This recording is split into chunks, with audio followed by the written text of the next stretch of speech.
Hello and good morning to all. I welcome all of you at two-day Higher EdTech Innovation Conclave organized by APAC News Network. And in this two-day conclave, we are going to see the presence of policymakers, higher education thought leaders, industry leaders coming together to discuss and deliberate upon various aspects of higher education innovation, higher education technology, and how to make that blueprint to move ahead in the right direction. And in the inaugural today, we have eminent leaders with us from the education fraternity. The theme of the inaugural session is role of government in fast forwarding the changes for future education. And before we start the session, let me give a perspective of higher education scenario in India. It is said that in India, the EdTech market is expected to reach around 4 billion US dollars by 2025, which stood around 750 million in 2020. And India holds an important place in the global education industry. There's no doubt about it, because India has one of the largest networks of higher education institutions in the world, and still there are potential where further development can be done. And keeping in mind the importance of higher education and how technology and innovation is going to play an important role, that's why this event has been organized. This is the second edition of this event, Higher EdTech Innovation Conclave. So there's a perspective, because a long way to go. A lot of innovation has been done in the last 2 years during the pandemic that we have seen, and online mode, blended mode, upskilling of the workforce, everything has been said and done. But there are still a lot of things which can be done. And keeping in mind, we have organized this conclave, and here we have with us eminent speakers, eminent thought leaders, industry leaders joining us today and tomorrow. Uh, with this, let me first welcome Professor Saroj Sharma, Chairperson, National Institute of Open Schooling. We welcome Professor Saroj. Thank you so much for joining us in the inaugural of two-day Higher EdTech Innovation Conclave. We welcome you, ma'am. Namaskar. We have we have also with us Dr. Vinnie Jauhari, Learning and Skills Lead India, Microsoft Corporation India Private Limited. Welcome, Dr. Vinnie. Thank you so much for joining us today. We also have with us Colonel B. Venkat, Director AICTE. He has also joined us for the inaugural and will be joined by Dr. Biswajit Saha, Director CBSE, Mr. Navin Mittal, Commissioner of Collegiate and Technical Education Department, Government of Telangana, and also by Professor K. Rama Mohan Rao, who is the Vice Chairman of Andhra Pradesh State Council of Higher Education, and also Professor V. Venkataramana, Vice Chairman of Telangana State Council of Higher Education, Government of Telangana. So this is a lineup of the inaugural session, and you can see we'll be getting divergent views from the various stakeholders of higher education ecosystem in India. So without taking much time, let's have a perspective from Professor Saroj Sharma, Chairperson, National Institute of Open Schooling. Over to you, ma'am. Your thoughts on the higher edtech innovation ecosystem, which is unfolding quite fast. Your thoughts on that, and how National Institute of Open Schooling is embracing the technology and innovation to reach their goal. Over to you, ma'am. Mr. Soumik Goswami ji, and I can see Vinnie ji from Microsoft, my fellow speakers, Shivani, who has coordinated very well with NIOS, and all the stakeholders of education sector who are there in this academic extravaganza. Greetings from National Institute of Open Schooling. I'm representing an institution which is one of the two national boards of India, and it's a apex body of India, and we are world's largest open schooling system. So when you ask me to speak on role of government in fast forwarding the changes of future education, I think there are various forums, there are various stakeholders who are working hard these days, and last 2 years of pandemic has taught a lot how to devise new mode of education, how to develop content, how to disseminate this content, and how to evaluate and how to see the future. So recently, I think 1 year back, National Education Policy of India is on the fore, and we are stakeholders of education system, and we are working hard on its implementation process. So when you talk about role of government in fast forwarding the changes of future education, I think future of education and future education both are the reciprocal terms. When we talk about future education and technological intervention, then we see many aspects. See, recommendation of national education policies, access, equity, and quality, and two new domains are here which are different from previous education policies is skill as well as value, skill with value inculcation. And when we talk about skill, then again we go to 1937 when Gandhi ji gave Nai Talim in Vardha recommendation, and it brought changes in school education system.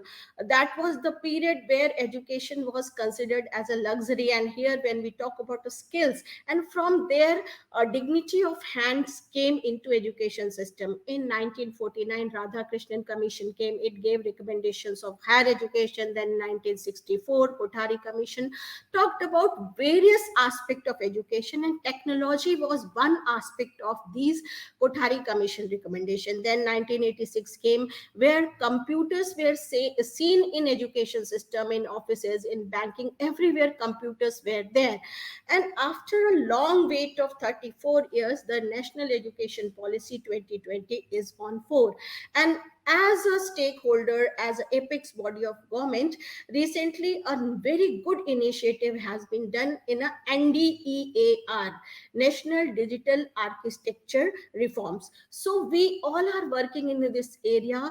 Every student is expected to have its dashboard where all the information, Aadhaar card to all the information of the students' progress report and continuous professional development, everything will be there on its dashboard of each and every students. And every data collection of every school mapping, educational institution mapping, everything will be there on this platform, that is NDEAR. When we talk about values, then yes, every engineer, every doctor, every professional is expected to have certain values. Cyber crime, everything is there, we are witnessing these kind of things these days. So how to tackle these things? So again I will come to educational scenario. There are three parts of any education system, that is content development, then content dissemination, and again evaluation of the content, how we evaluate our students, how much they have grasped the education which we have provided. So for content development there are various aspects, CBSE, NIOS, UGC, NCRT, everybody is working very hard. National focus group has been created in school education, UGC is doing in their way, different universities are working in this area. So yes, content development is there. As I said that we are the world's largest open schooling system, our mandate is different. We develop our content because we are the board which are working on open and distance mode. We develop our content, we disseminate our content, we have our studio. Pradhan Mantri e-Vidya channel is there. There are one classroom, one channel for each and every class. So our studio, we telecast the programs for students. So Swayam is there on UGC, MHRD. Earlier it was MHRD, now it is Ministry of Education. So MOOCs, massive online courses are there. So NIOS is also there on making modules for these kind of new advancement, that is through Swayam portal of government. So if you talk about new interventions, then I will say that NDAR will bring a positive change where digital architecture will be developed. As we all know that India is a very vast country and digital divide is there. So it is a greater responsibility for all of us to bridge the gap. Vinnie J is there. We have signed MOU with Microsoft also. Recently we have launched virtual school. So it is one of its kind in India, where we are providing education to the students through virtual school. And recently we have launched an app of tutor marks assignment, and you will be happy to know that more than 2 lakh students have been registered on our app for submission of their tutor mark assessment. So this is the evaluation part. First is content development, second is dissemination through virtual school. And if we assess, there is one very important recommendation of national education policy, that is Parak document, performance appraisal of students. So our assessment pattern is in line of this Parak document of government. I was in the panel, and Mr. Manoj Ahuja, who was also CBSE chairman, he was also chairing this Parak document implementation process. So we are into that area also, how to assess our students. So Parak will also bring a new change in educational scenario, holistic development report card. These things, these new initiatives will be there. So when we talk about content dissemination, then we come to evaluation, then impact factor. What impact will be there in the society with this new advancement? One another thing, in last 2 years we have witnessed many psychological problems in our students. In the pandemic period, they were sitting in the home all the time. They were in a very difficult situation. They were witnessing all the time. They were just watching the news. It was very depressing. So at that time, Manodarpan, that was an online counseling facility to the students by Government of India, from from education, Ministry of Education, where students were counseled. So these were the initiative by the government. And when we talk about other things, then again I will say, recently PM has announced that for 200 television channels. NIOS has also put its feet in Indian knowledge system. Ved se Vartaman Tak is the motto of national education policy. Ved, Vedang, Gyan, Darshan, Vyakaran. In Indian knowledge system, AICTE is also working a lot in this area, and NIOS has also developed this content from elementary level to senior secondary level. So one channel is also dedicated. Also, UNESCO has recently awarded for King Sejong Award, that is working in the area of inclusion, special education. We have recognized sign language as language. At present, only New Zealand has sign language as second language, but in NIOS we have given it a course code, and in the field of inclusion, it is a landmark. So, inclusion policy, through technology, we are also catering the learning loss students. I will also like to put forth here that not only content development, content dissemination, we have mandate in skilling also, and how to skill the stakeholders online mode. There is a Hunar project that is in Varanasi. We have study centers in Amethi and other areas also. And through Ministry of Skills, we have signed an MOU where 26 lakhs laborers of unorganized sectors are educated and being skilled through online mode.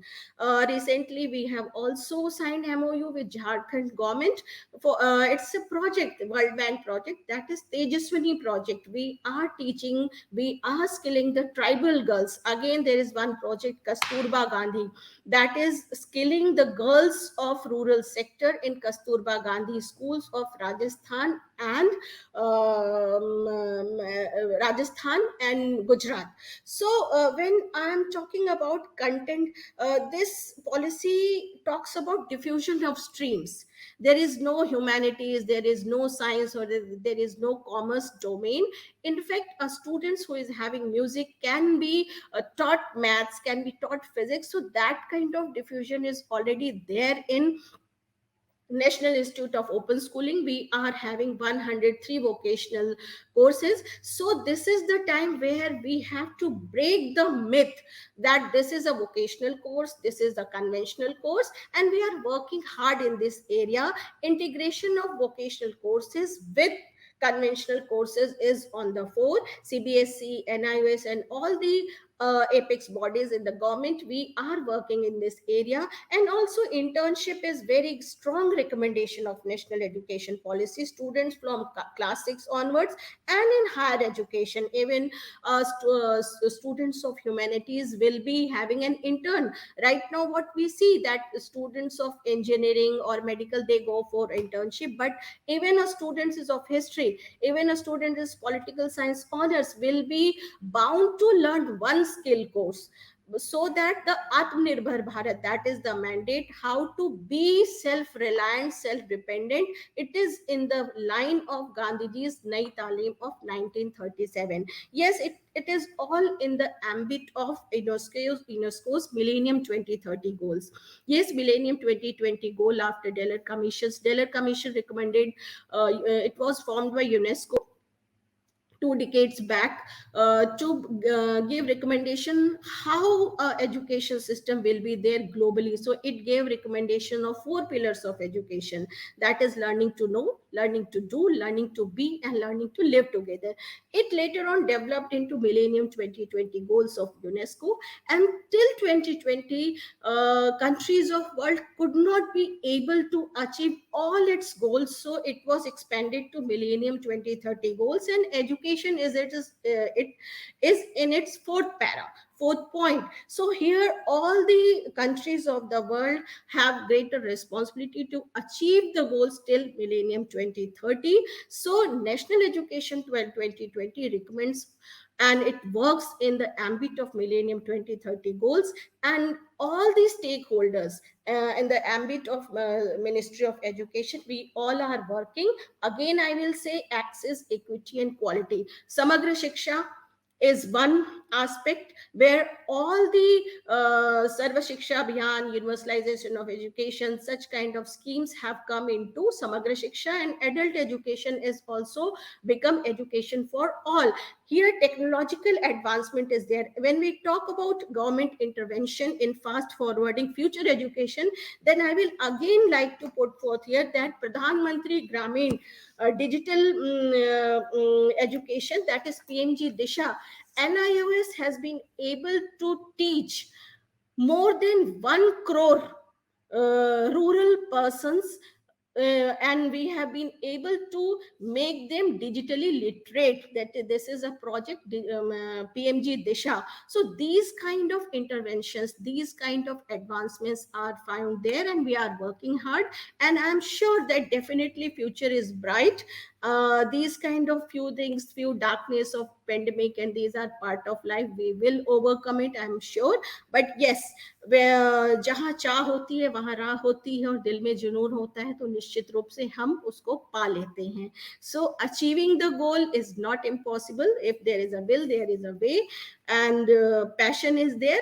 Our passion will definitely lead India to achieve the Millennium 2030 as well as National Education Policy 2020, which is catering the mandate of technological advancement. Thank you for inviting me. Thank you very much.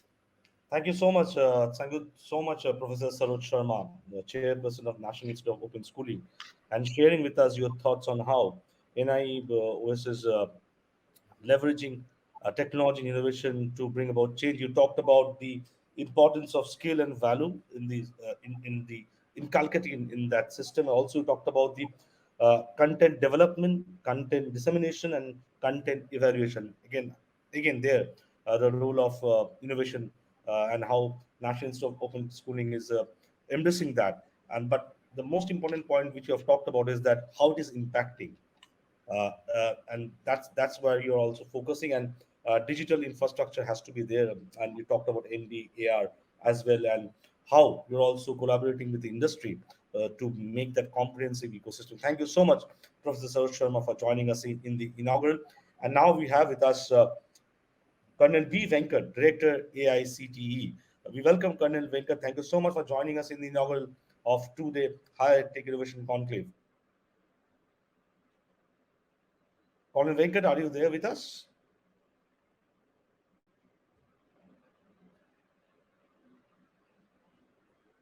Very much, sir. I am very much connected. Only thing is that apologies for not switching on the camera primarily because I'm standing outside and the background is not so correct to be shown live on the video. That's the only apology that I need to be putting it as of now. But Okay, otherwise, okay, thank okay. you. Right, right, right. And since you're with us, I was going through our data. All India Council for Technical Education in financial year 2022. Of the total 89885 institutes, there were 3623 undergraduate, 4787 postgraduate, and 3986 diploma courses approved by AICT. That's huge, and that is also talks about the gamut of the higher education spectrum in India. So, Dr. Colonel Venkat, your thoughts on how uh, role of government in fast forwarding the changes for the future education? Thank you, Goswami. Thanks a lot for actually giving me a chance to be speaking. I heard ma'am speak before me, and so very correctly, ma'am did bring out the various activities which are being done towards aligning it to the national education policy. AICT at the forefront and the helm of affairs to look after the technical education in the country. Very correctly, yes, we regulate around 8,900 plus technical institutes to include undergraduate, postgraduate, and polytechnics. Now, this is a massive number of institutions with the number of students quite obviously that much more multiplying. What is a prime concern to be understood here? Bulk of the institutes which AICT happens to be regulating happens to be in tier 2, tier 3 cities. That is to say that we attract bulk of the students who are coming from the villages, the townships, not only the mainstream cities, but also across the length and breadth of the country. So this is where the challenge lies. Now that the implementation of NEP has to be done in such a manner that it cuts across each and everybody, and that is where I will again align myself to what ma'am spoke before me by saying that inclusive education to include access, equity, equality, autonomy, accountability, affordability, and quality. These are some of the words which strike to the mind immediately when we speak about inclusive education. Now, each one of them has to be implemented. How to implement, ways and mechanisms. There are multiple methods, multiple guidelines, regulations are coming into. Some of the few which are very pertinent today, which needs a special mention, and they are immediately that we have understood that as far as the education is concerned, the whole NEP is a learner centric education. If it's a learner centric education, then the freedom should be given to the students. And as we are giving freedom to students, we also appreciate and understand that student also happens to be in categories such as students with learning disorders. Now, this is a separate category in over and above to the Divyangs children. So, AICT has come up with guidelines and regulation even to come forward to help these kind of students.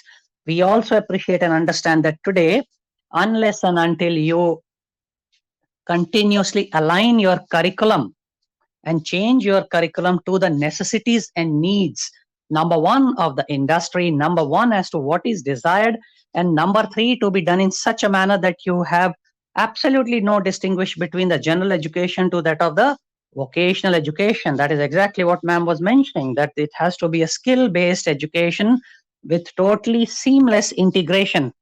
And last but not the least, what is now very relevant is that the curriculum needs to be designed also to keep in mind that multiple entry and multiple exit model. So all of this activity as we speak today is going on. AICT's model curriculum, which is available on the website, is undergoing revision to include these multiple exits. A very, very pertinent point is this December, the guidelines and framework for academic bank of credit is already been out.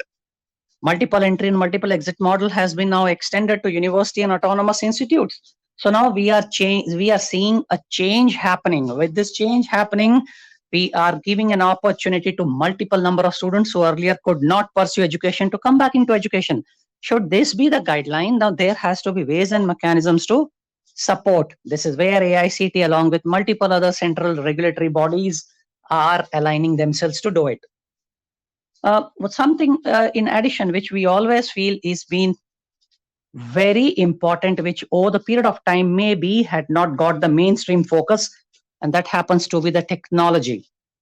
We see the system moving around us. Each one of us has seen what has happened in last 2 years.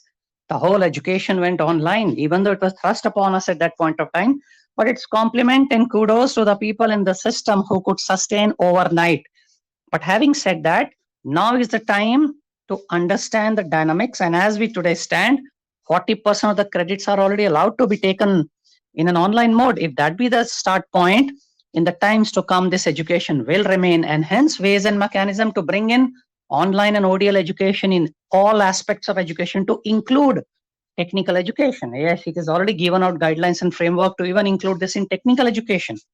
To start with, we have given out in logistics, transport, tourism, MCA, and certain engineering courses such as artificial intelligence and data sciences also, wherein the hands-on experience is not required.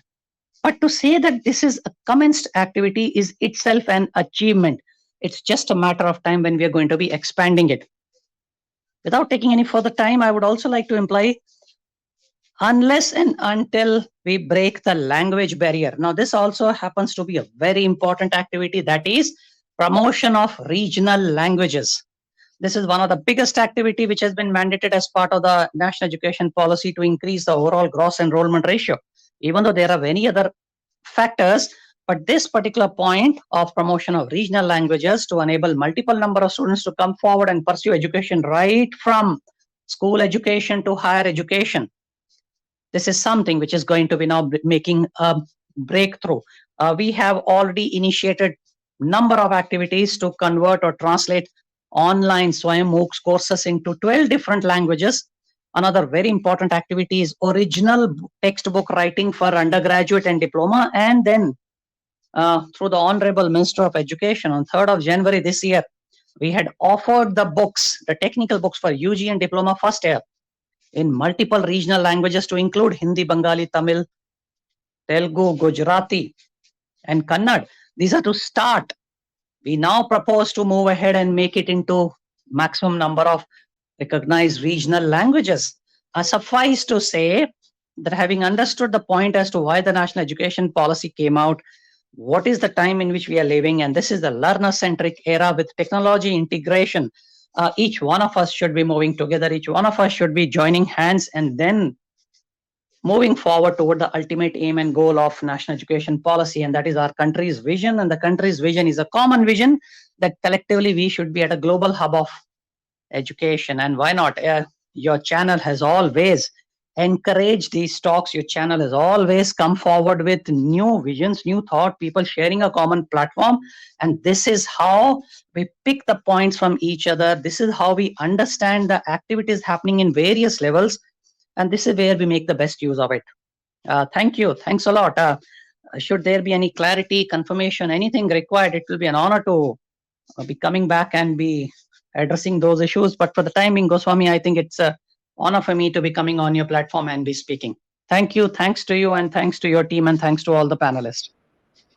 Thank you so much, Colonel B. Venkat, Director AICTE, for sharing with us your thoughts. It's always a pleasure hosting you in our initiatives. And as you rightly said, you talked about the integration of online education, the technical education course, multiple exited entry in the curriculum, how you're evolving the curriculum as well, using of vernacular language to impart education in the training and all those things.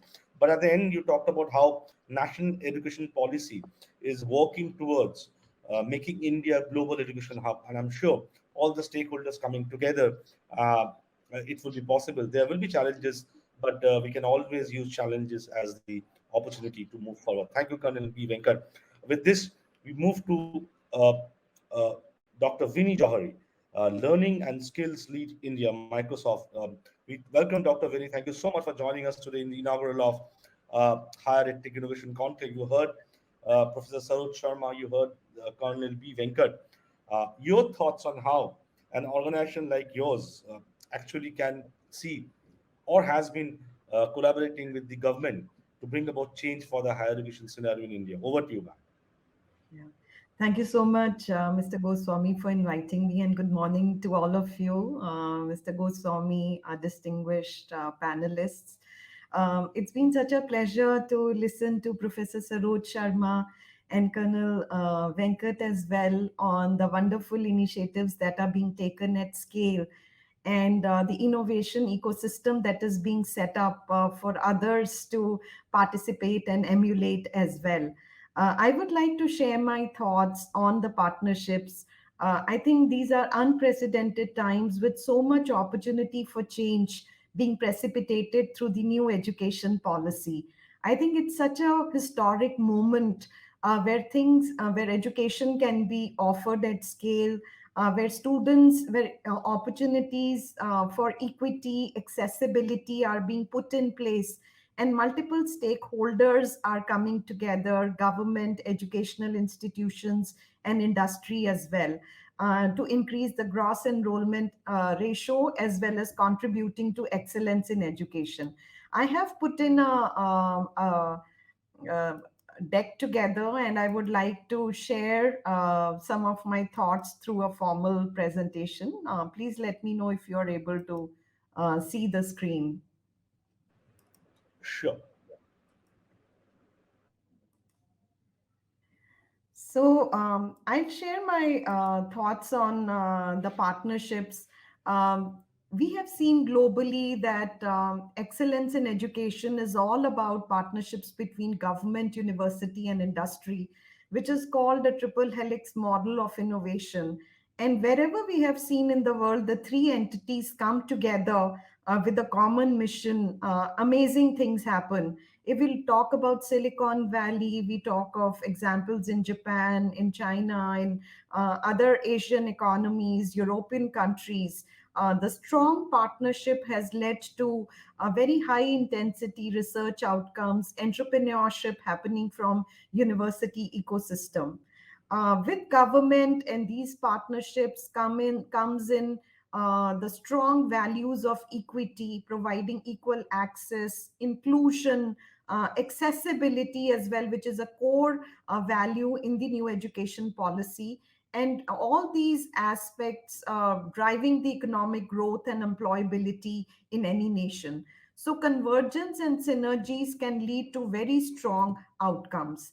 In any innovation ecosystem, if we evaluate where a lot of entrepreneurship and startups are happening, in fact, India is now emerging as the third largest startup ecosystem in the world. And there is an unprecedented growth of EdTech segment, as you rightly pointed out in the beginning.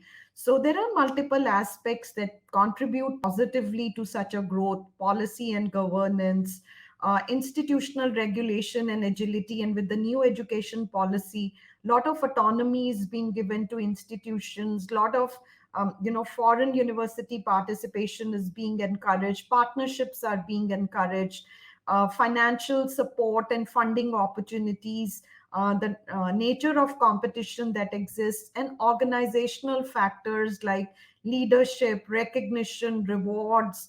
All these contribute in a big way to a dynamism in the innovation ecosystem. And in India today, we are seeing very, very positive developments on each of the above areas with the new education policy being framed. Um, I would like to share and acknowledge some of the wonderful partnerships that have been fostered along with the government, as well as several boards of education. I would like to deeply acknowledge our partnership with AP Higher Education Council, where more than 1.6 lakh plus students are undergoing training and also going through skilling and certifications, which are recognized by the industry across 300 colleges. It's one of the very fine skilling interventions where employability could be generated at scale and exposure to AI, data sciences, and job linked roles that matter to the industry. The students will get exposure to all of them. Also, we have fostered a wonderful partnership with CBSE, with NIOS, as well as Professor Sharma pointed out. And there are multiple subjects like coding, data sciences, AI, which are being integrated and are being offered. For CBSE, they are being offered as skill subjects, but as Professor Sharma said, that there is no distinction today between skills and the regular courses, and students should have choices to exercise those. And with MP Board of School Education as well, these courses have been integrated and trainings have been done. In fact, in partnership with CBSE, we have trained more than 50,000 teachers over the last 3 to 4 months on these new areas. Also, there has been internship partnership with AICTE and with support from NASCOM, EY, and Quest. And Microsoft is facilitating training of students on the new technology areas, encouraging students to get themselves certified, mentorship on industry projects, and also preparing them for interviews so that they could align, so that they could kind of interfaces with possible employers could be made as well. So again, this is a huge intervention at scale, and opportunities have been created for over 100,000 students across colleges affiliated with AICTE. Also, I would like to say that over these last few years, Microsoft has partnered with multiple state governments, both in higher education and K-12, for skilling teachers.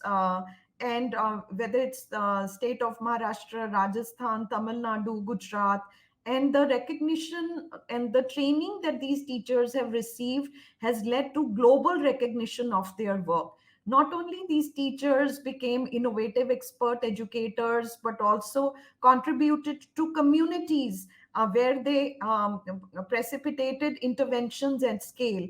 For example, Ranjit Singh Disle, who is the Global Teacher Prize winner for the year 2020, winner of the $1 Million Teacher Prize, was a Microsoft innovative expert educator who took the charter of educating girls, bringing girls back to schools in Sholapur, and his work has been widely acknowledged across state governments. Likewise, we have multiple recipients of national awards for ICT amongst the teacher community, teachers who have been involved in our ecosystem of innovation. They have championed communities to empower student voice. They have used accessibility features. For example, Mrinal Ganjale in the state of Maharashtra, she trained 5,000 students in villages, and despite the pandemic continued to do assessments through the smartphone that she had, but using Microsoft technologies, powerful learning experiences were created. In fact, the testimony of her work lies with the school transformation as well.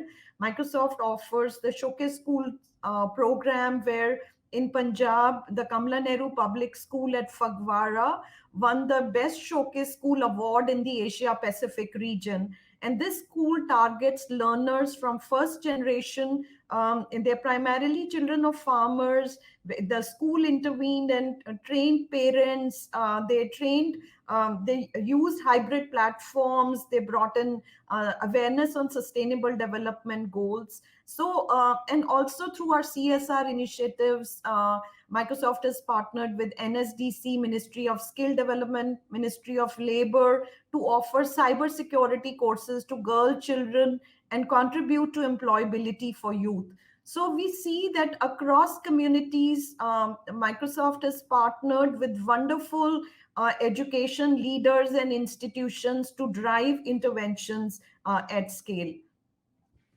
Microsoft also partners with higher education institutions, and we use our transformation framework as a basis for seeking wonderful partnerships, so contributing to student success, contributing to smart and intelligent infrastructure where better governance, deeper insights into engagements of students and teachers can be obtained. For example, in Gujarat, where more than 1.5 million students were connected on Teams, and the administration had deep insights into how students are engaging with their teachers, how are they progressing with their assessments. So it's all about leveraging, and creating outstanding learning experiences in a secured manner, securing the identity, and through that identity also getting deeper insights and seeing what programs work or what needs to be improvised. We also support in teaching and learning through pedagogy, innovation led by technology. So collaborative learning experiences, bringing the finest experts to the classroom, enabling cloud labs are all areas, and certifications which are linked with job roles are all areas where we drive tremendous value. And research is a key aspect in higher education, and we support with research infrastructure in terms of high performance computing opportunities available, where agility in research can be looked at. So there are wonderful platforms that Microsoft brings in, which are based on Azure, and there are multiple productivity and collaboration possible through Microsoft 365, data visualization and automation through Power Platform, and multiple workflow engines can be managed very well through Dynamics 365. And we have wonderful solutions from the partners as well, where they are using AI and cloud to drive deeper engagements and transformation in education systems.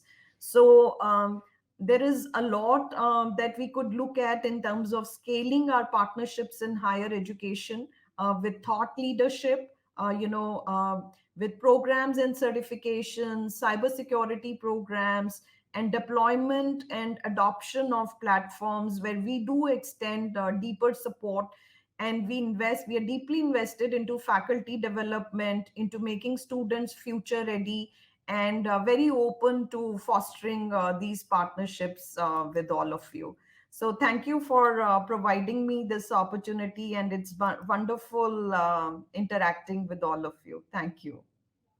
Thank you, Dr. Vinnie Jauhari, Learning and Skills Lead India, Microsoft, for sharing with us the initiatives or the collaborations which are already happening with various government department agencies. You talked about collaboration with NSDC, AICTE, Andhra Pradesh Higher Education Council, and also you're working in the skilling of the students, and also curriculum development, and how Microsoft offerings are helping the higher education ecosystem in India. Thank you so much, Dr. Vinny, for sharing your thoughts with us. With this, we move to a special guest.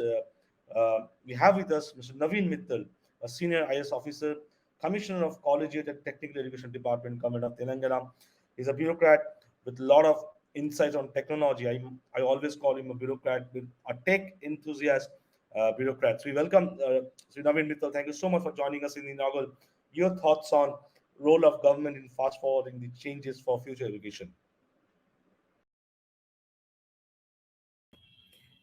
Very good morning to all of you.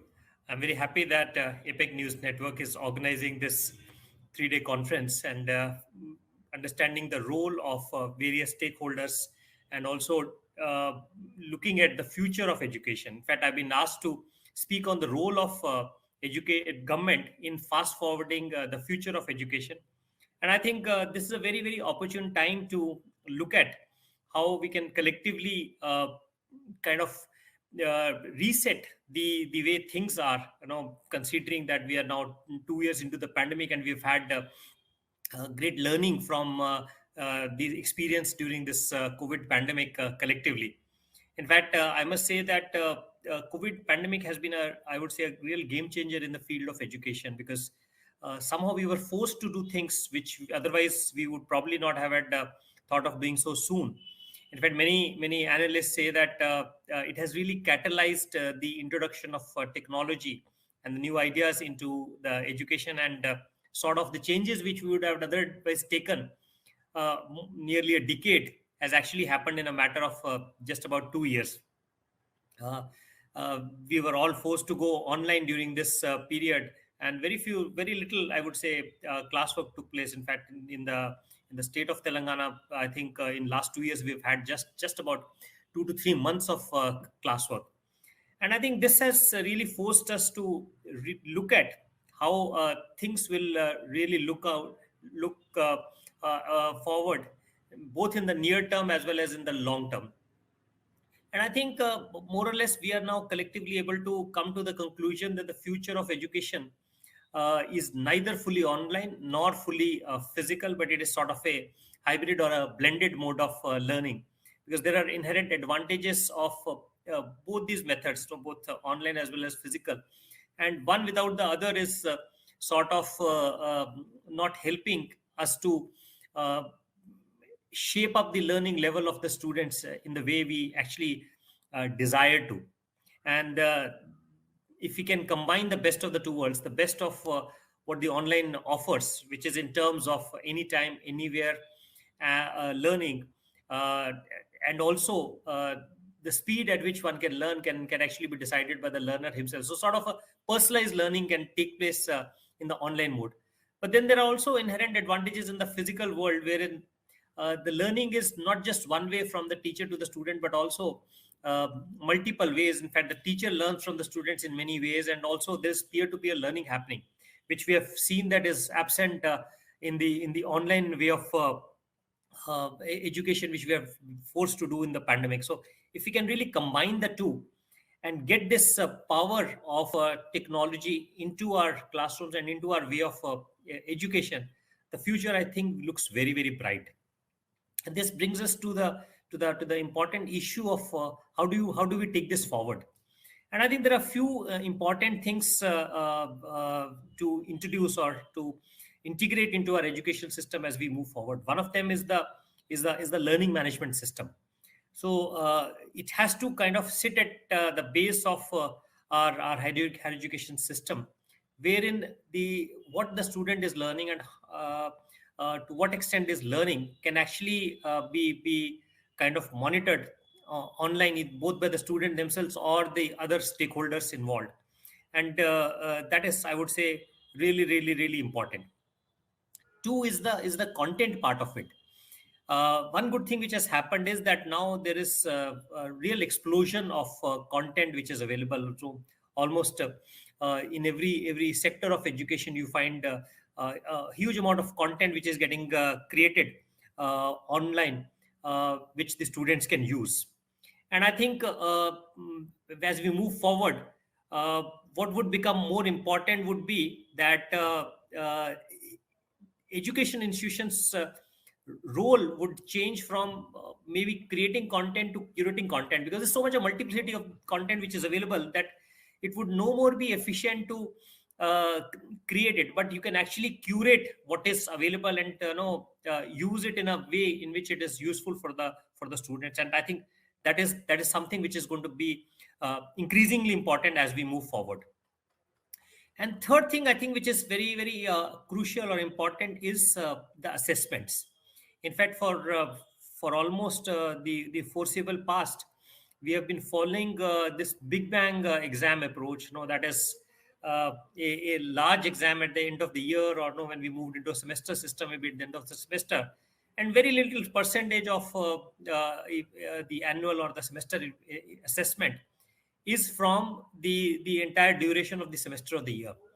And I think technology is going to give us the right tools as well as this power to continuously assess the student as much continuously as we can. In fact, we can actually already there are some online platforms which are allowing us to assess the student after the end of every lecture.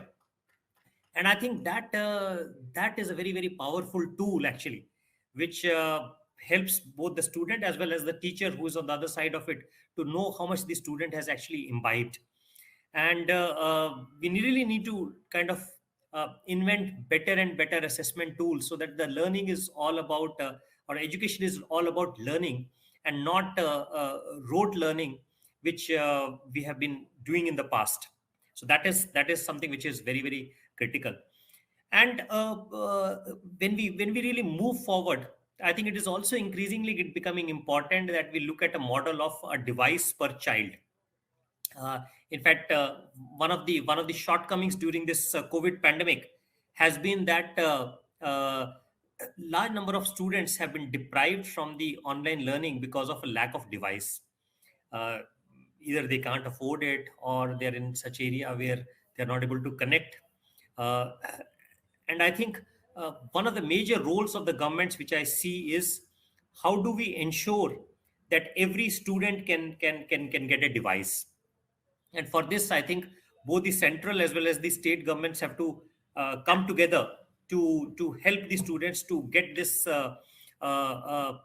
appropriate device, because neither the state government nor the central government can actually do it alone. And I think it has to be combinedly done both by the center as well as the state governments to bring in the requisite funding together to ensure that the students get devices. and this will really ensure that no student is deprived of accessing the modern way of education. In fact, in Telangana, I must say that we have done a lot of work in terms of integrating technology into our education system.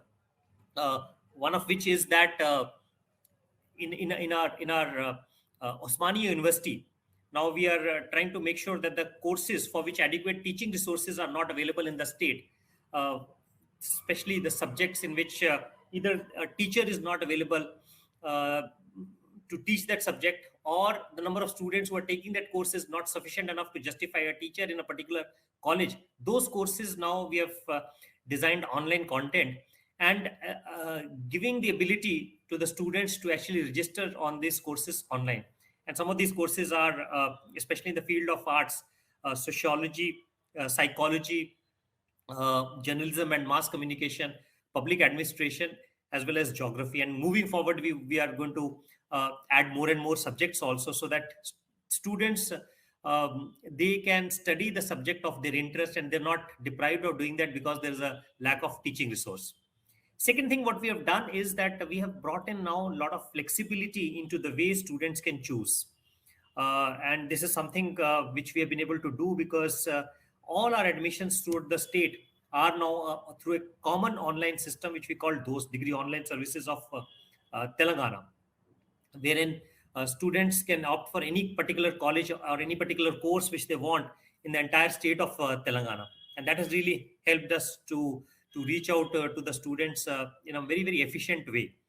Um, uh, this also has provided us rich data in terms of understanding the student choices, and this has enabled us to bring in a lot of flexibility into the system, so much so that now students can opt for across the sector subjects, like let's say 2 science subjects and one art subject, or 2 art subjects and one science subject, which has really benefited a large number of students, and students can now study whatever they really want. We have also done something in terms of improving the student attendance. That is, now every college in the state of Telangana is now having biometric attendance system. The idea is that unless until the student comes to the institution, it is not possible to talk about the quality, because the quality can be only talked about if the student first comes. And when we are in a system that a large number of students do not come to the institution at all, of course one can always talk about the interesting the interest level of the students in what they're studying. But of course it is imperative that the student actually comes in, and only when they come in we can talk about working on that student and improving the quality of learning. So we have been able to install biometric devices in all the colleges, both private as well as government colleges in the state of Telangana. We are also working on a university management system, part of which is already launched, and part of it we expect to be up and running in a period of next couple of months, wherein all the public universities of the state of Telangana are now coming on a common university management system platform, and then they can that helps to improve the administrative processes of the universities. In fact, coupled with this, we have also introduced e-office, that is a software which is given by online system, which is given by the NIC, which is running in most of the departments. But in our state, we have also taken e-office to all our colleges also, and now universities also are implementing e-office in a big way, so much so that that helps to really make the entire file system completely online. And that has really improved the speed as well as efficiency as well as the accountability in administration. I think the future, personally, this is my I would, you may say that it is optimism, but personally I feel that the future of education, higher education in India is very bright. And the ecosystem into which we are getting into post COVID, as well as also the policy level changes which have happened both at the central level and many of the state levels, especially with the coming in of the new national education policy, would take us into an era where Indian higher education system would really grow from strength to strength, and would benefit the students of our country in many multifarious ways, so that the full potential of the students can actually come out. With these few words, I hand over back, and I wish the entire conference a great success. Thank you so much. Thank you so much, Sri Navin Mittal, Commissioner, Collegiate and Technical Education, Government of Telangana, for sharing your thoughts. You talked about the importance of the combination of both online and physical mode of education, imparting education, the classroom experience, along with leveraging technology to impart education in a more effective way in the online mode. You talked about government's role in terms of bridging the gap of digital divide and ensuring that all the students have get their devices, and in that respect state and central government should all come together and work together. That was your take on that. And then, as you said, that the future of higher education in India is quite bright, and what has not been done in last 10 or 15 years, the everything was being done and possible during last 2 years during the pandemic, which has fastened the leveraging of technology in a faster way in last 2 years or so, especially for school education and higher education in India. Thank you so much, Navin Mittal. Now, from the state of Telangana, we move to the state of Andhra Pradesh. We have with us Professor K. Rama Mohana Rao, Vice Chairman, Andhra Pradesh State Council of Higher Education. We welcome Professor Rama Mohana Rao. Thank you so much for joining us today. Thank you, Souvik. Your thoughts on how government can fast forward the changes for future of education. Over to you, sir. Yeah. So good morning, all of you, and thank you very much for the opportunity given. See, the government has a very important role to play in bringing out transformational changes in education and particularly higher education system. When we are trying to look at the future of the education, we have to see the current changes, and we have to look at how they are going to impact the education system and take the system forward to have a very powerful and effective system emerging in future, facing the projected challenges that are happening. So the background is that the industrial revolution 4.0 and the education 4.0, which really emphasizing on digitalization of the processes, particularly the teaching learning process and also the governance of educational institutions. So if we look at the scenario that is present in India, though we have entered into using technology in teaching learning process in a big way to face the challenge that we had during pandemic, and we are partially successful in the process, and neither the faculty nor the students are comfortable with the technology interventions. So coming out of the conventional mode of teaching learning process, but still one positive thing is they got exposure to the technology. They learned how to operate the technology into the system. That is one positive sign that we have seen.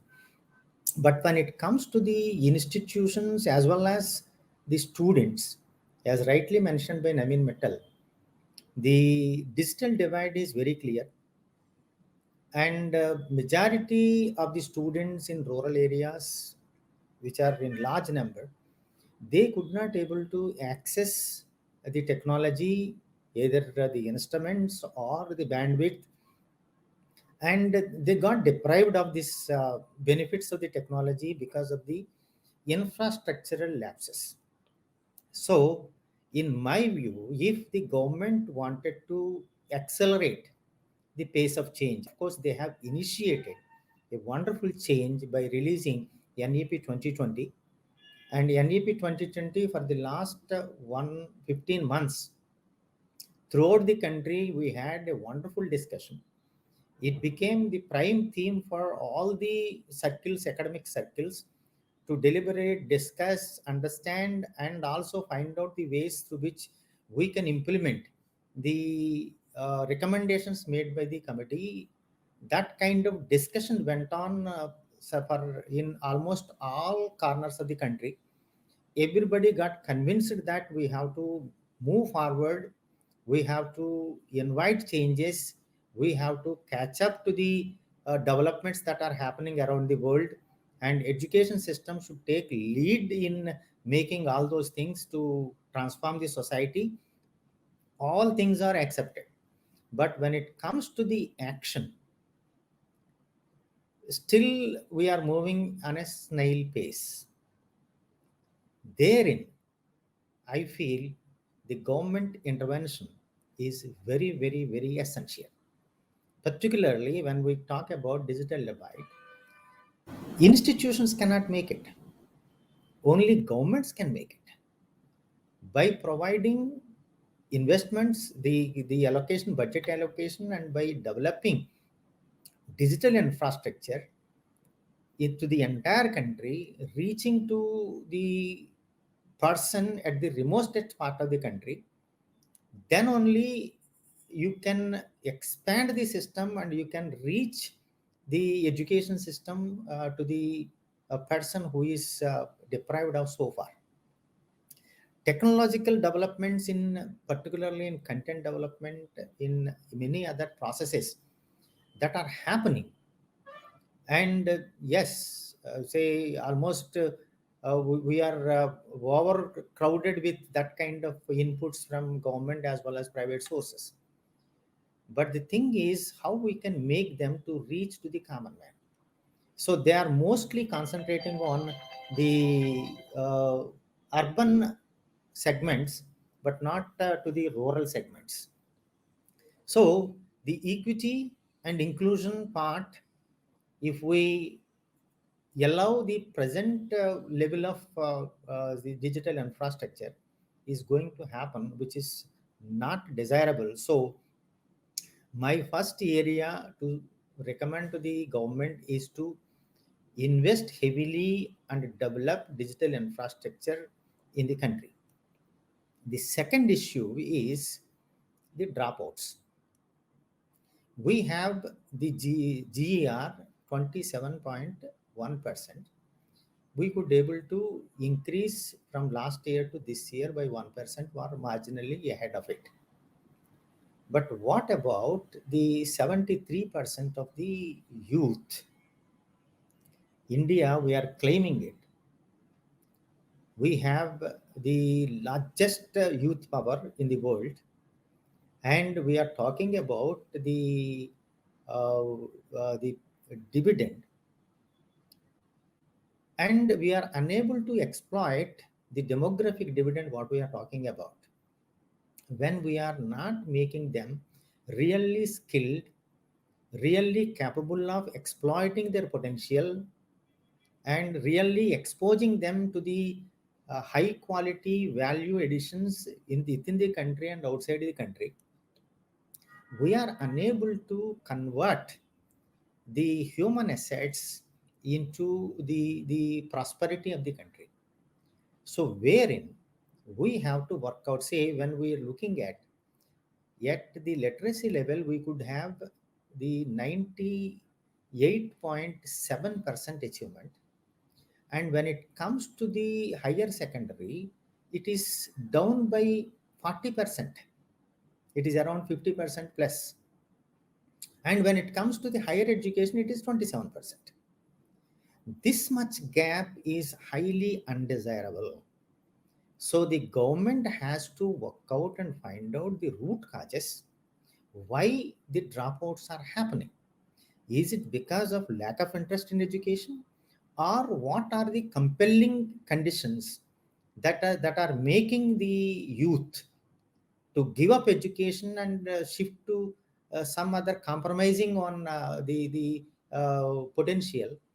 They are compromising on low level, say underutilization of their capacities and all that.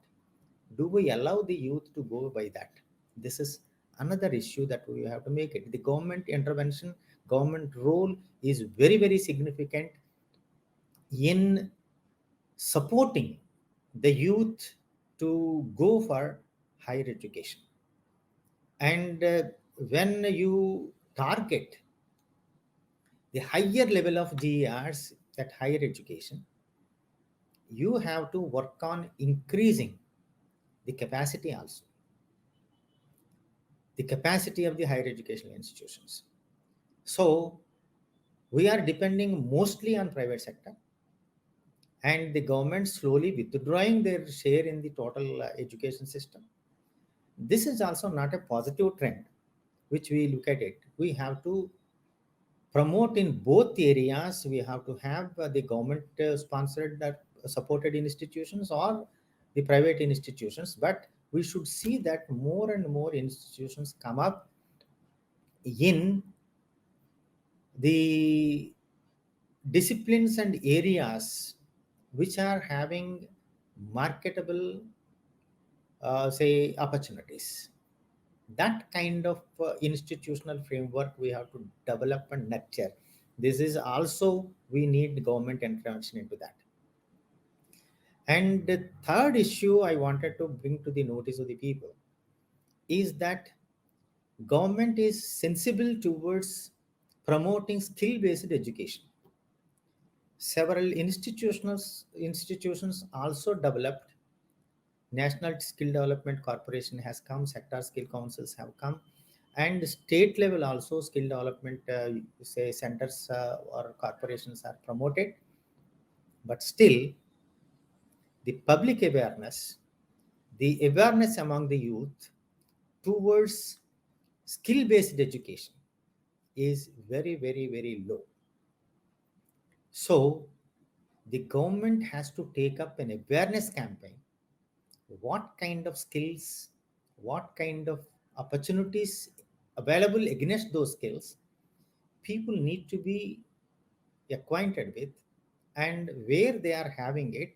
So the central and state governments have to reach the greater audience by advising them what kind of programs on skills are available, where it is available, how they can reach, and how we can support them to acquire those skills.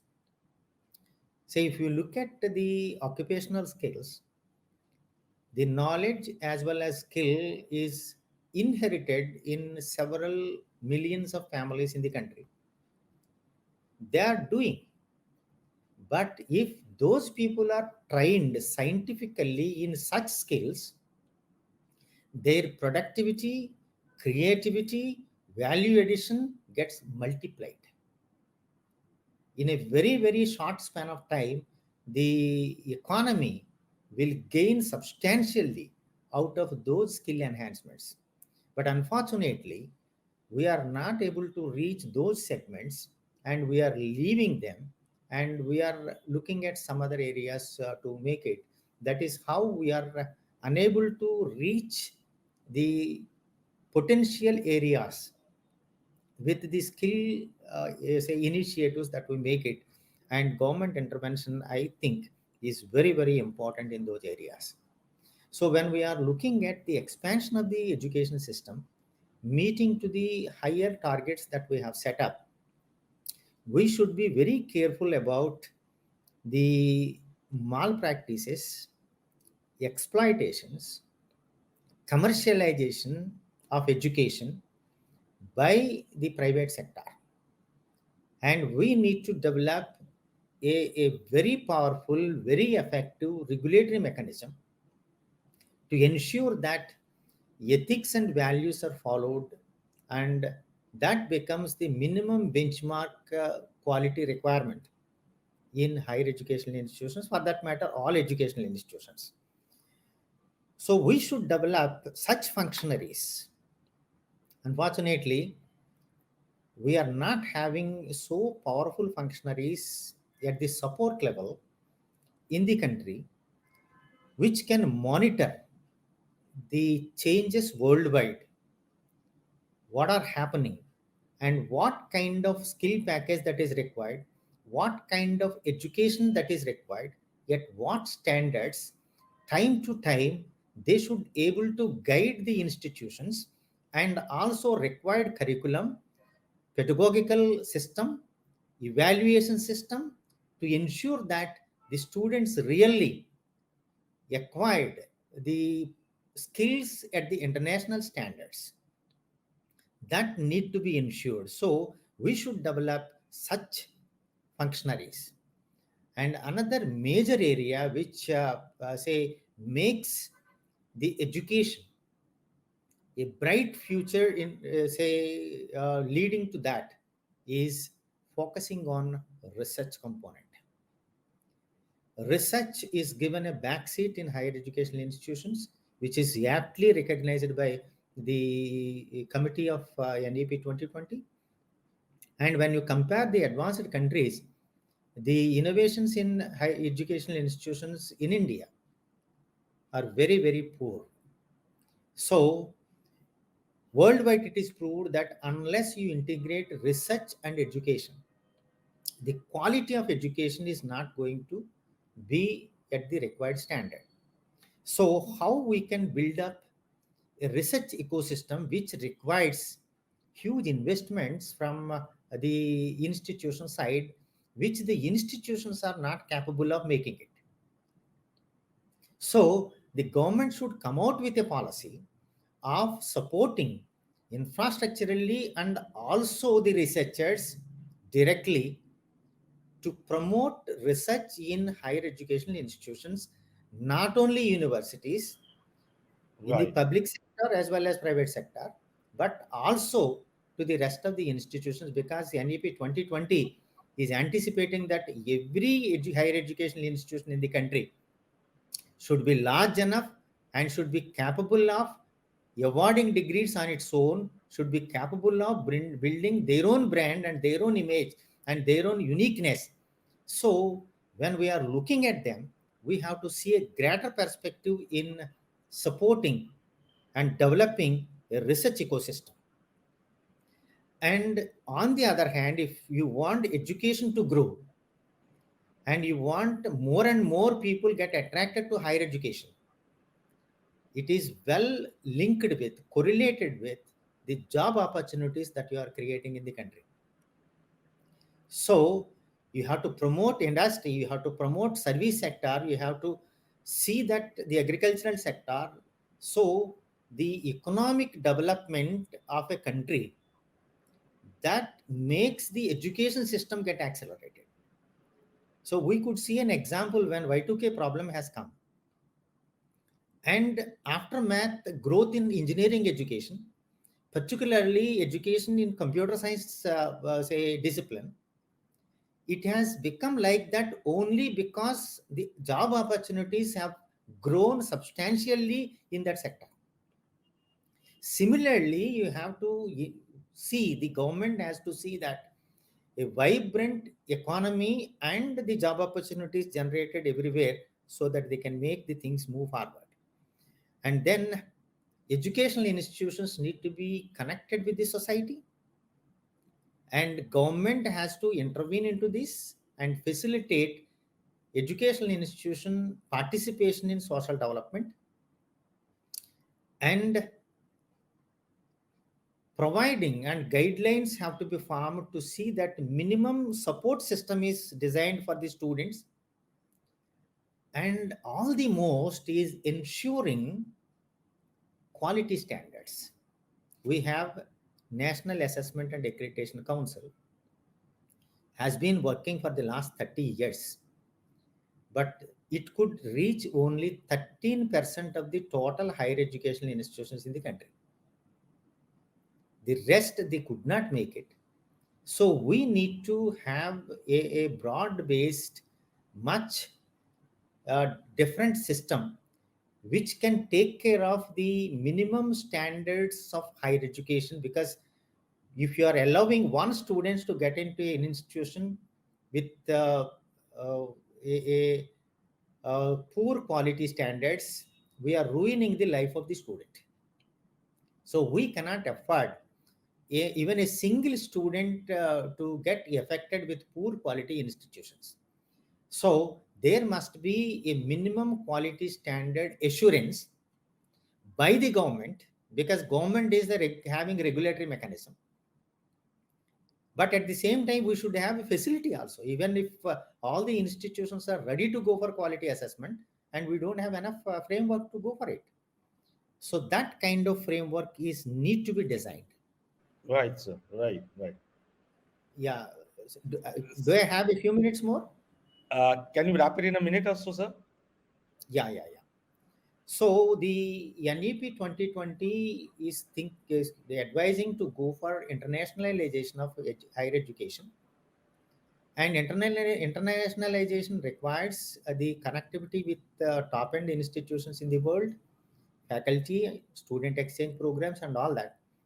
So the government can facilitate free flow of faculty, students, and other things without any constraints going for it. So that finally requires a budgetary allotment, considering education is a high priority sector by the government. So we are now having 1.7% of the GDP invested in education. NEP suggested 6%, and even 6% is far less compared to the investments that are being made in advanced countries. So we have to see that this is increased more, and more student support systems, either in the financial front and in opportunity front and in skilling front, and making them self-reliant, promoting them as entrepreneurs, innovators, creative personnel. This is required. So government has a lot more things to do. They have to have an active involvement, yet protecting the autonomy of the institutions, protecting the interests of the students and the faculty. They can ensure the high quality education system developing in the country, and from say reaching to the international standards. So thank you very much for giving me this wonderful opportunity. I stop here. Thank you so much, Professor K. Rama Mohan Rao, Vice Chairman of Andhra Pradesh State Council of Higher Education, for sharing your thoughts with us. You talked about that we need to invest more on building digital infrastructure. Also, we have to look at the dropout rates. Also, creating awareness on the skilling aspect more, and government has to do a lot in terms of maintaining the autonomy of the higher education institutions, and to realize the vision of NEP in its true spirit. Thank you so much, Professor Rama, for joining us in the inaugural and sharing your thoughts with us. Uh, we have with us Dr. Biswajit Saha, Director of CBSE. Welcome, Dr. Biswajit Saha. Thank you so much for joining us in the inaugural. Dr. Saha, your thoughts on how we can leverage EdTech more uh, for the education system? Thank you, Souvik. All the distinguished speaker, and of course, the viewers who have joined us virtually. I'm really feel honored in this platform, because many dignitaries like Ramohanji, Navinji, and Vinnie, Professor Saroj Sharma, Colonel Venkat. So all the eminent dignitaries are very much here, and Professor Venkataramana is also here. So we're mainly looking the aspects of one-way higher educations, and of course the open educations. So altogether, I think they have definitely put the perspective how the government is spearheading, fast forwarding the education journey. So at this point of time, as Souvik, you have raised this technology interventions, definitely, because it is a great enabler and powerful tool. But we have to keep in mind that education has the power to change life. And one way, of course, it is opening the door for employment, and especially the developing country like India, which is really having a huge school infrastructure. And many of our generations are actually going through this phase. I repeat this in every forum, because they are not getting opportunity to enter to the college or university, because the gross enrollment ratio is very much known to all of us. but how we can create a positivity in enhancing this gross enrollment ratio, that is definitely being recommended in our new education policy. And here, I think technology may going to play a huge role. So digital university concept in recent budget announcement is one of its great innovations we can think of in these lines, so that the reach in terms of geography is not limited, so that we can really aim that double digit, and that is more than 50% gross enrollment ratio in higher education. And many of the state higher education council is actually trying to promote this. And I'm happy the two vice chairmen, especially from Telangana and Andhra Pradesh, are very much here. And I am also actually representing one state higher education council as a member. So most of the colleges are, even this general degree college, are trying to include the master programs in their campus. And those who are offering that limited BA, BSc becomes the specializations they are going to enhance. Now, this is possible with the help of technology. And in the space of school, as I'm representing CBSE, at this point of time, the hybrid model of education is very much essential. Because many of our schools, no matter whether it is government or private or affordable or higher old teachers one, so in every society, the challenge for quality teacher is there. No matter whether it is higher education institute or it is representing school education.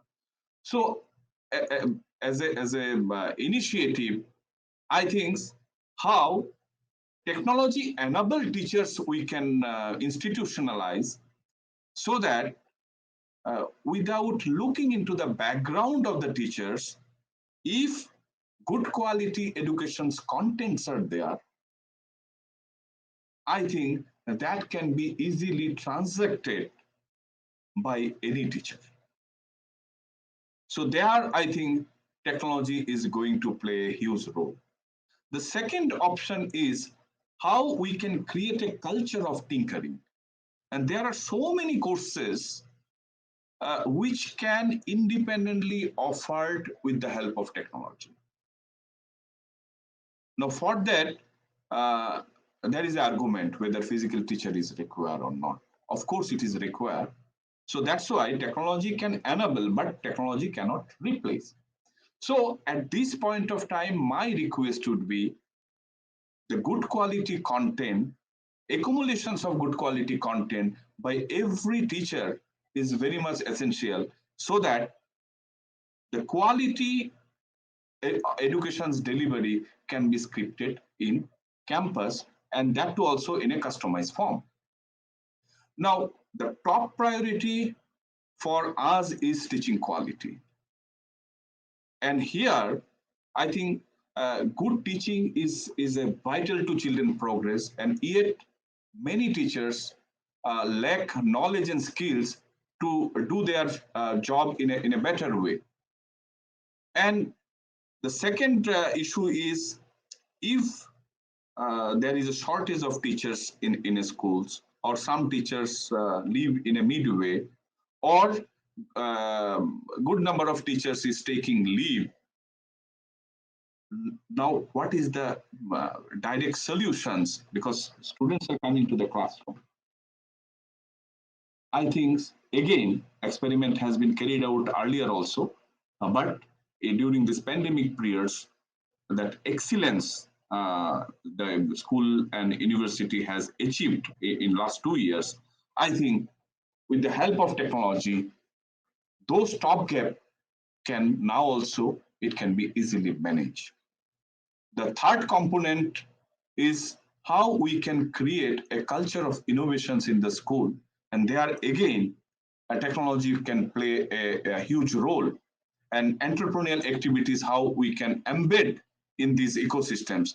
That is also definitely we may aim for such reform in school itself, so that for that a separate counseling cell in college may not be essential, so that student on their own they can drive their mission. So there are a lot of initiatives from the side of the government, and especially fast forwarding the education. The number one, of course, earlier keynote speaker might have pointed out, that is new education's policy is actually giving and creating such enabling environment, so that the one way how we can address the requirement of marginalized children, how we can create a conducive atmosphere, so that the inclusivity is really spared. The third component is sports activities and skilling component, how education institutes can really aim for. There is a huge government focus and multiple department. It maybe if we look back a few years back, maybe every department are definitely every ministry was in singularly trying to forecast and project their achievement. I think in this education sector in last few years, there is a collective efforts through which the different department like skill educations, agriculture, education, health. So every ministries are actually started having dialogue how they can co-create a conducive atmosphere. I think that is a huge achievement. The dialogue started and dialogue has not stopped. Rather, how in a collaborative way we can create a positive learning environment, that too also in the classroom. Those efforts are being taken by the government, and CBSE is actually trying to push this agenda in our affiliated schools, and also especially as a representative from Andhra Pradesh is here. For Andhra Pradesh, many government schools are also coming under the ambit of CBSE. So all kind of teachers quality programs, and again with the use of technology, we are trying to utilize this bandwidth, so that we are supposed to ensure the teachers quality first, and then any journey is possible. Linguistic barrier is not a barrier. New education's policy is actually trying to promote the regional language vis-a-vis other foreign languages together, so that the journey of education, again with the use of technology. I am repeating these issues here in this forum, that technology is never treated as a replacement. Then there may be a crisis situations which may come after 10 years. But if we take as an enabler, then I think we can create changes in the lives of the students, lives of the educationists, and of course, the lives of the parents. So with this note, let me pause here. There are a lot of vision we can discuss. Government is definitely come up with this policy framework, and this policy framework, how we are going to implement, I think that wholehearted participation is required from every stakeholder. Otherwise, policy would be a mere printout or a digital copy which you can restore in the pen drive. But government is not focusing on that. We are actually trying how positively we can implement the each and every recommendations of the NEP. My last comment on that is that skilling ecosystems from school to university, how these combinations, so that in real sense, no hard separations is visible in the environment. Otherwise, we are born with a mindset of 5 subjects, and many people died with this concept, and education remains as a rigid delivery model. I think here is the time with wholehearted effort. NEP is giving a specific focus on multidisciplinary approach. I know tomorrow and today in many of your panel discussions, good educationists are here who have already experimented this kind of things in their campus. I think those shared vision through this forum should be well documented and circulated to all other stakeholders so that the real essence of this webinar is reached and ultimately we are geared up for participation. Thank you very much. Thank you so much, Dr. Biswajit Saha, Director CBSE. I'll take a cue from what you said at last. We'll be definitely documenting the deliberations made today, tomorrow, and also day after. By the way, the third day of this conclave is focusing on school EdTech, and there also the decision makers, thought leaders for the school ecosystem will be there. Apart from today and tomorrow, we'll be focusing on higher tech. We'll be documenting the outcomes and as a form of event report, we'll be giving it to you and all the other stakeholders so that, as you rightly pointed out, that some actions can be taken based on this discussion in this event for 3 days. And you're right when you said this is perhaps the best time to go for a hybrid model, which can also address the issues related to quality teachers. There are challenges of quality teaching, tools or persons. Technology can be of help in that. And as you've rightly said, that let's look technology as an enabler to transform the education sector and to realize the true vision of national education policy uh, effectively. Thank you so much, Dr. Biswajit Saab, for sharing your thoughts with us in our 2-day Higher Tech Innovation Conclave, which will be followed by a day of School Education Tech Conclave. And now we have with us Professor V. Venkataramana, Vice Chairman, Telangana State Council of Higher Education, who will be sharing his thoughts on the role of government in fast forwarding the changes for future education. Over to you, Professor V. Venkataramana. Very good morning to all of you, distinguished panelists, participants, and decision makers from the higher and technical education ecosystem from the entire country. I'm really delighted to be speaking in the inaugural program of this 2-day conclave being organized by APAC, which is the second of its kind. It's the Higher EdTech Innovation Conference. As we have been seeing, the challenges for the education system have been immensely increasing, primarily because of the pandemic and also the changing technological and other innovations which are coming up in the field of teaching and learning areas. Before I go into the theme of the theme of the session, which is role of government in fast forwarding the changes for future education, I would probably like to just touch upon how the future educational system will be impacted by many of the factors which we have been seeing, and how governments need to proactively address these in order to provide quality education to the students and the future citizens of this country. I also understand that this conclave will include talks by experts, have discussion sessions, promote networking, and of course, provide branding opportunities for institutions and potential students, employers, etc. The state of Telangana, as all of you are aware, is the youngest state in the country.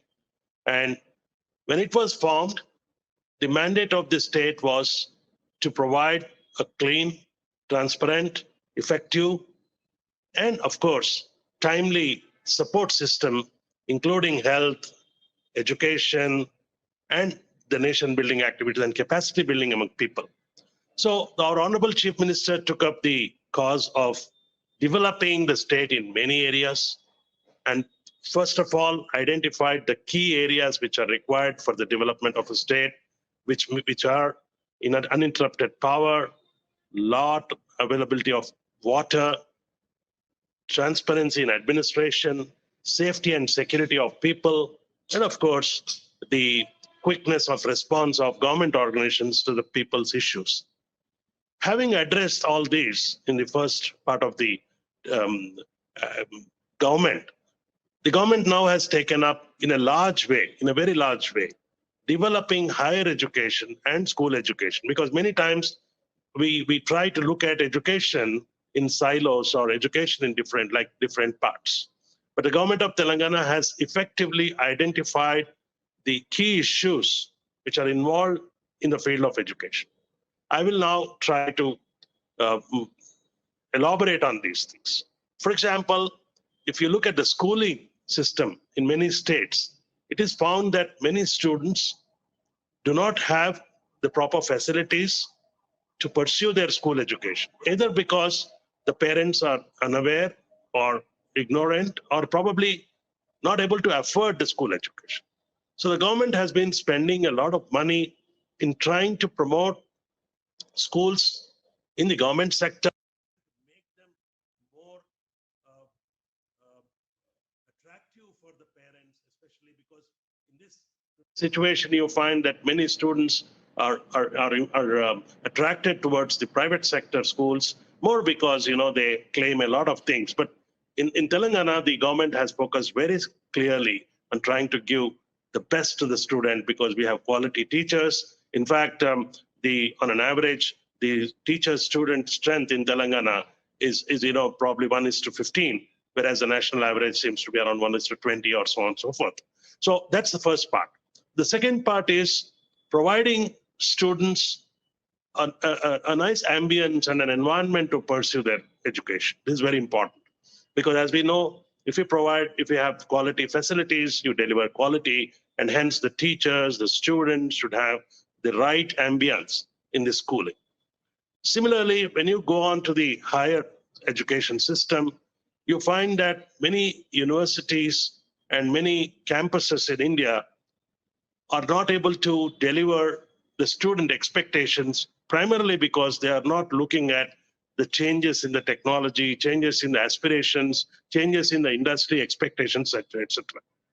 Having seen this, the Telangana State Council of Higher Education, which is an apex body for facilitating the universities with better policies and also supporting the government in formulating better policies to improve the quality, access, etc. We have formed 3 committees to look at how do we change the shape of the higher education in the state. The first and foremost we thought is it's a changing world, it's a changing technology, it's a changing workplace dynamics, it's changing expectations of employers. So we just started looking at curriculum, which needs to be completely revamped, keeping in view the expectations of industry, the developments in the field, and also the contribution of experts, both locally and globally. The second aspect we realized is that higher education in general and technical education in particular has a lot of gap between the classroom and the industry. So we are trying to get the industry closer to the classroom by way of internships, scholars in residence, distinguished lectures, attachment of industry, faculty to industry, encouraging people or faculty, the stakeholders, the different stakeholders to participate in discussions so that a new roadmap can be developed and the higher education system can be made more effective. The third thing is, since the conference talks about innovation, especially in the field of higher education, it is seen that many higher education institutions have become institutions which offer programs, degree and higher degree programs. And at the end of the activity, at the end of the completion of the program, the student is left to himself. Either he has to they seek jobs, which are very few, and the spirit of entrepreneurship, the spirit of innovation, the out-of-box thinking is missing amongst many of the students. Keeping this in view, we also have looked at how do we make our students more entrepreneurial in their mindset, take risks, try out their ideas, become people who can develop products for the world. We have in Telangana already a wonderful ecosystem which promotes entrepreneurship. One of its first of its kind and the biggest incubator in probably Asia is the T-Hub, which is the brainchild of our IT minister, Sri K.T. Rama garu. T-Hub today has a plug-and-play facility. It offers innovation, incubation, and entrepreneurship, mentoring, funding, and taking the idea till the product stage. So what is going to happen with this is that students who are potential entrepreneurs would reach out to mentors, would do some pitching, probably get selected, and sometimes may not be selected, but they go through the entire process of becoming an entrepreneur. Because entrepreneurship is something which cannot be taught overnight. It has to be, they have to go through the entire process. So with a focus on curriculum development, getting the cutting edge curriculum into the classroom, internship which connects the student from the theory to the practice, and third, allowing the student to think out of box, to come out with solutions for the world. Already Telangana is home to life sciences, pharma, biotech, aviation, and now it's going to be the educational hub and the most chosen destination in the country, if not globally. Telangana is very well endowed with a lot of intellectual life, intellectual capital, with around 30 to 40 top-notch laboratories in Hyderabad, not only in Hyderabad, around the state. And we propose to link these with the national agencies and probably international agencies to see how we can learn from each other. There is an action plan being developed to foster better cooperation between scientific organizations, universities, research labs, NGOs, and the civil society. Because unless we work with these, education is not complete. Another point which the government of Telangana has taken up just yesterday is the announcement of 2 mega universities in the fields of women education and forestry. There is going to be a new Mahila University, which is going to offer new courses and prepare women of this state and beyond to face the global challenges and to become successful, highly educated, and mostly respected professionals. The second university, which is proposed and which has been allocated 100 crores, both of them have been allocated 100 crores, is the Forest University. Most of us think that development is akin to sustainability and will not really think about the huge natural cover, the greenery, and the environment part of it. The government of Telangana, under the leadership of our Honorable Chief Minister, identified that the campus's greening, building a green state would add value and would really make the generations of the future to benefit from these initiatives. The Telangana Haritaharam is a very unique program where the state has taken up the responsibility through many stakeholders to plant millions of trees to make Telangana the greenest state in the country. The Forest University has a mandate to provide courses, do research, sustainability, forest cover, and of course, to work with different international institutions to enable the university to come out with best practices in forestry and many other aspects related to it. The next thing which the government has initiated is identifying the needs of the marginalized, the unreached segments of the population, which are the SC, ST, OBC, minorities, women, rural youth, etc., and started looking at providing world-class opportunities for them to pursue their education and also attempt for careers both in government and other sectors. There are residential schools which have been set up, residential colleges which have been set up, highly focused and highly, a lot of amount of budgets have been given so that these children who could not afford to go to institutions hitherto can have access to the best of education. We are also looking at linking up globally, because now with the NEP, there is a possibility that global universities, top universities in the world, can set up shop, can be attracted to India, and in particularly to Telangana. We have received a large number of inquiries from global universities, from the US, from Canada, from Singapore, and many other places, to work with our universities here, because they have realized the importance of working with a country like India and with a state like Telangana, which is completely, well, brought complete, it offers them a spectrum: research, teaching, extension, industry, and of course, we are top rated in kind of intellectual capital. So all these would involve a lot of planning.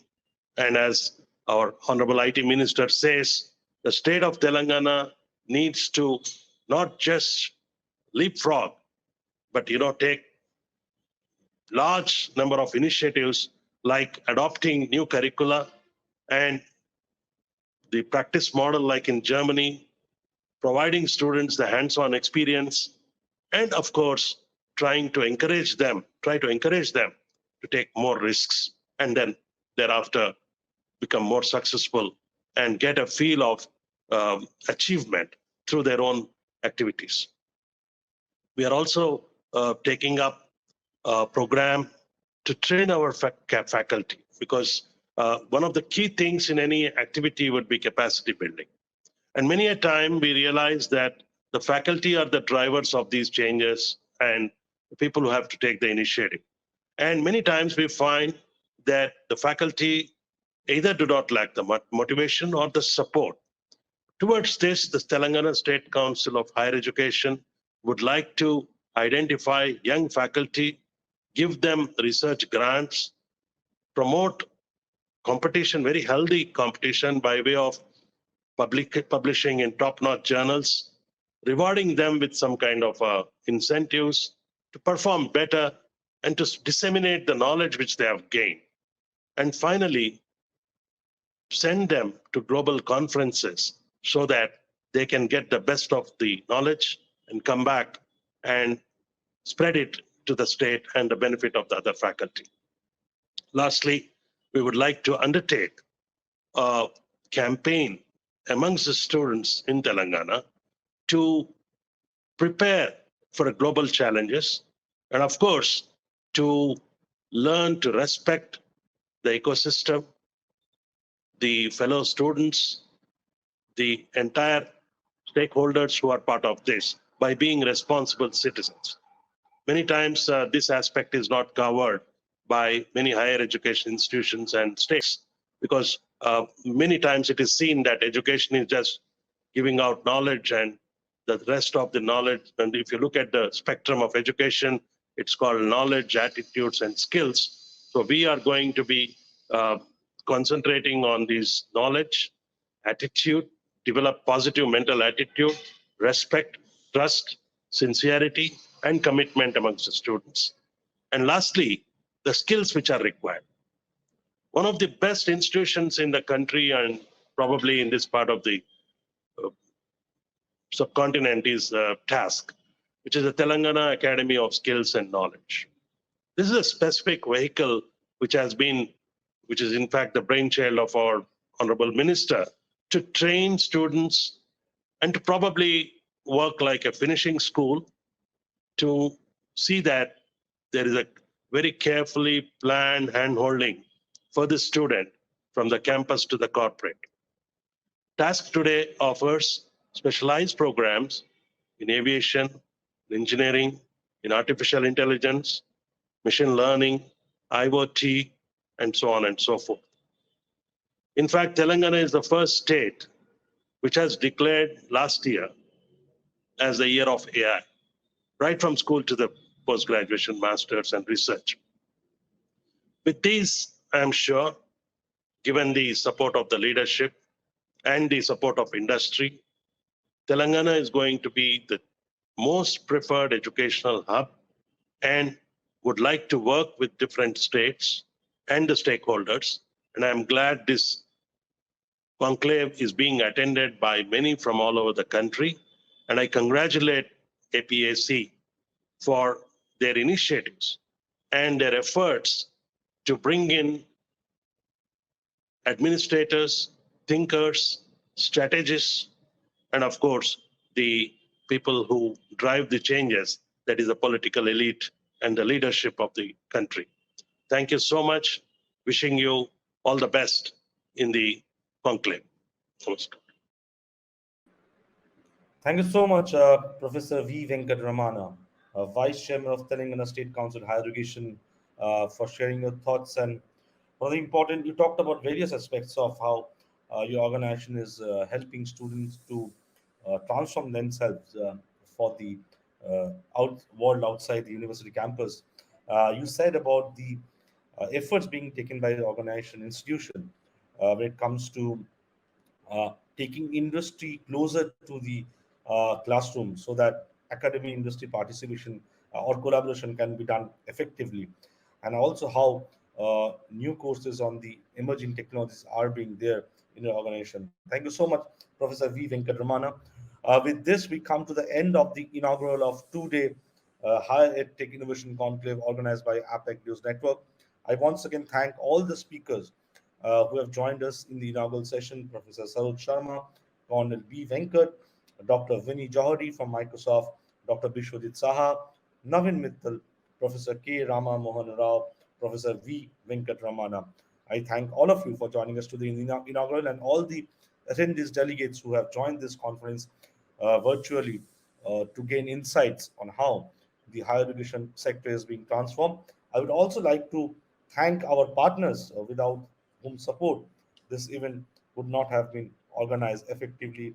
I would like to thank our technology partner, Microsoft, display partner, Samsung, digital transformation partner, Avaya, gold partner, Yash Technologies and SAP, credential partner, True Scholar, and associate partner, Intercell. I thank all our partners for making this event happen and making it successful. I would like to inform all of you that for next 2 days, we'll be seeing presence of more than 100 plus thought leaders from the higher education ecosystem along with industry leaders. So I request all of you to join our next session at 12:30 today, in which we're going to see an industry presentation by Dr. Vinnie Jauhari, Learning and Skill Lead India Microsoft, who will be presenting a special presentation on how Microsoft is helping higher education institutions across India. Do join us for that session at 12:30 p.m. IST. Thank you so much. Goodbye. Take care. Students have big dreams. They're not just searching for a job. Today's students want to make a difference, do work that matters, and find their place in the world.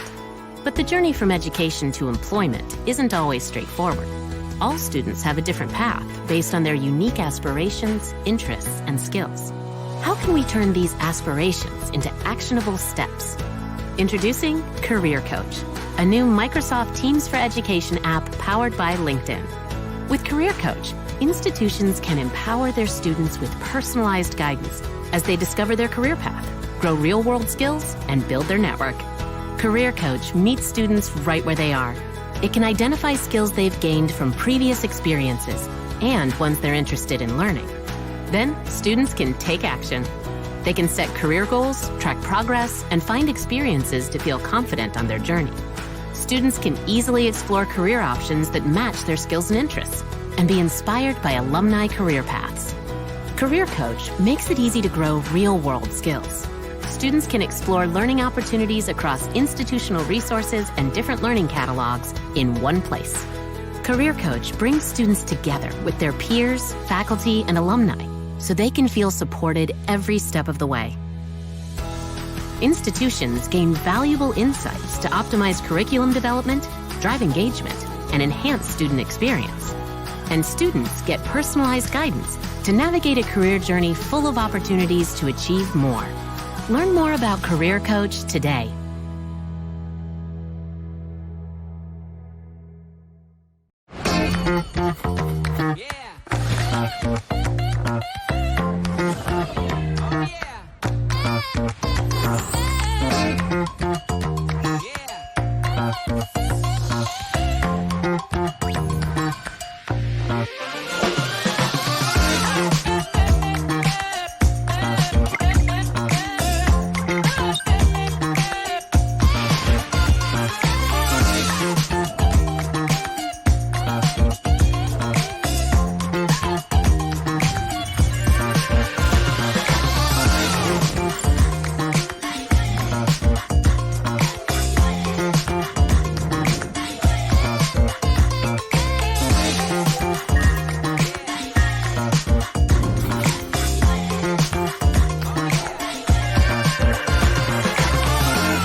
हम सब के लिए बीते साल कठिन थे और अब ये नया वायरस, लेकिन समय एक सा नहीं होता।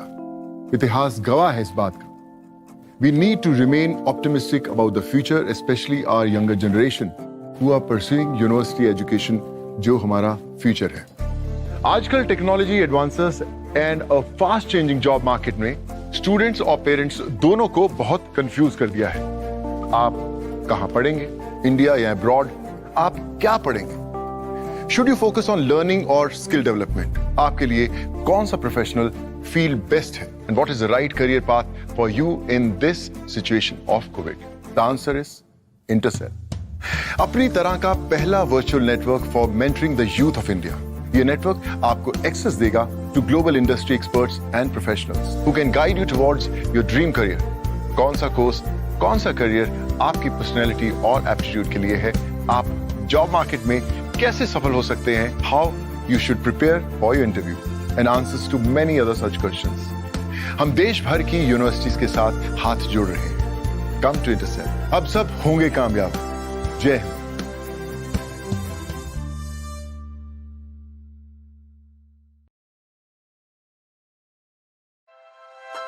As students, you're told the best way to find a career path is to follow your interests. What issues motivate you?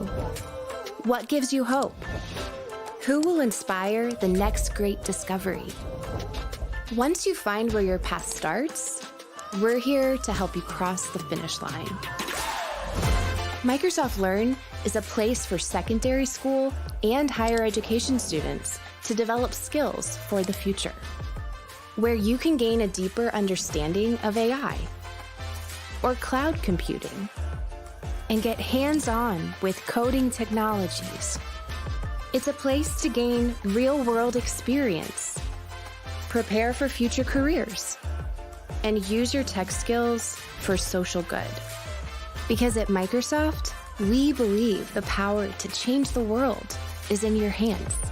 So, what are you waiting for? Find your path to making a difference on Microsoft Learn.